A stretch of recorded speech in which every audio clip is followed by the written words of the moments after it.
IAS అవ్వాలని చాలామంది కలలు కంటుంటారు. ఇందుకోసం ఎంతో కష్టపడుతుంటారు. కానీ అది సాధించడం కొంతమంది వల్ల మాత్రమే అవుతుంది. పేదరికంలో మగ్గిపోయే వారికి నిజంగా చెప్పాలంటే ఐఏఎస్ అనేది కష్టసాధ్యమైనది. ఎందుకంటే ఇందుకోసం ఖరీదైన పుస్తకాలను కొనాల్సి ఉంటుంది. కోచింగ్ సెంటర్లకు కూడా వెళ్లాల్సి ఉంటుంది. ఇవన్నీ సాధారణ ప్రజలకు ఆర్థిక భారాన్ని పెంచేస్తాయి. దీంతో వారు వీటికి దూరంగా ఉంటూ ఉంటారు. కానీ నూటికి ఒకరిద్దరు మాత్రమే ఉన్న వనరులతో కష్టపడి చదివి ఐఏఎస్లవుతున్నారు. అలాంటి అతి కొద్ది మందిలో కేరళకు చెందిన కె. శ్రీనాథ్ ఒకరు. రైల్వే కూలీ అయిన అతడు స్టేషన్లోని వైఫైతో చదివి ఐఏఎస్ అయ్యాడు. అందరికీ స్ఫూర్తిగా నిలిచాడు. వివరాల్లోకి వెళ్తే, కేరళలోని మున్నార్కు చెందిన కె. శ్రీనాథ్ అనే వ్యక్తికి ఐఏఎస్ అవ్వాలన్నది కల కాదు. అసలు ఆ ఆలోచనే లేదు. శ్రీనాథ్ కొచ్చిన్ రైల్వే స్టేషన్లో కూలీ పనిచేస్తున్నాడు. ఆ కూలీ పనితో వచ్చే డబ్బులతో ఎక్కువ రోజులు కుటుంబాన్ని పోషించలేనని అతడు గుర్తించాడు. ఏదైనా గవర్నమెంట్ ఉద్యోగం ఉంటే తనకు తన కుటుంబానికి మంచిదని భావించాడు. అయితే పని వేళలు, ఆర్థిక వనరుల కారణంగా ఉద్యోగాలకు సరిగా ప్రిపేర్ కాలేకపోయేవాడు. ఇలాంటి టైంలో రైల్వే శాఖ స్టేషన్లలో వైఫై సౌకర్యాన్ని కల్పించింది. దీంతో శ్రీనాథ్ యూపీఎస్సీకి ప్రిపేర్ అవ్వడం మొదలుపెట్టాడు. ఆడియో పుస్తకాలు డౌన్లోడ్ చేసుకుని వినేవాడు.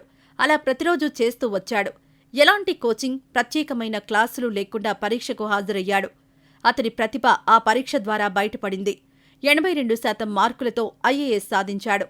ఇతని సక్సెస్ స్టోరీని కేంద్ర మంత్రి పీయూష్ గోయల్ గతంలోనే ట్విట్టర్ ఖాతా ద్వారా ప్రపంచానికి తెలియజేశారు.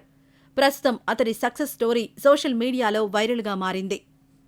ఇక అదలా ఉంటే, మామూలుగా పిల్లనిచ్చే అత్తమామలు అల్లుడికి కట్నంగా ప్రాంతాన్ని బట్టి ఏవేవో ఇస్తుంటారు.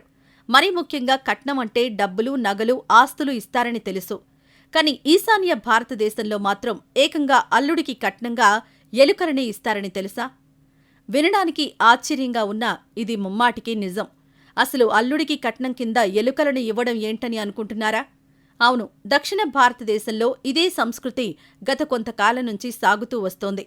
కట్నం కింద అల్లుడికి ఎలుకలు అనే స్టోరీలో అసలేం జరుగుతుందనే పూర్తి వివరాలు ఇప్పుడు తెలుసుకుందాం.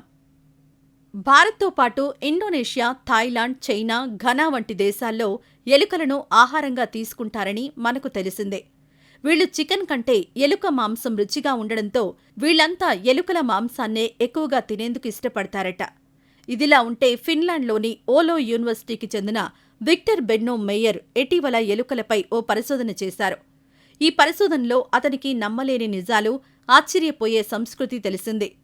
దక్షిణ భారతదేశంలోని ఓ గ్రామంలో గిరిజన ప్రజలు తమ కూతుళ్లకు పెళ్లిళ్లు చేసే క్రమంలో అల్లుడికి ఎలుకలను కట్నం కింద ఇస్తారట. ఇదే ఆచారం వారి గ్రామంలో ఎప్పటినుంచో కొనసాగుతుందని తెలుస్తోంది. ఇక ఇదే కాదండోయ్, వీరి గ్రామంలో ప్రతి ఏటా యూనింగ్ ఆరాన్ అనే ఒక ఉత్సవం జరుగుతుంది. ఈ ఉత్సవంలో భాగంగా ఇంటికొచ్చిన అతిథిని ఎంతో మర్యాదగా ఆహ్వానిస్తారని తెలుస్తుంది. ఇదే కాకుండా ఇంటికొచ్చిన అతిథులకు ఎలుకల మాంసాన్ని కూడా వండిపెడతారనే సంచలన నిజాలు బయటపడ్డాయి.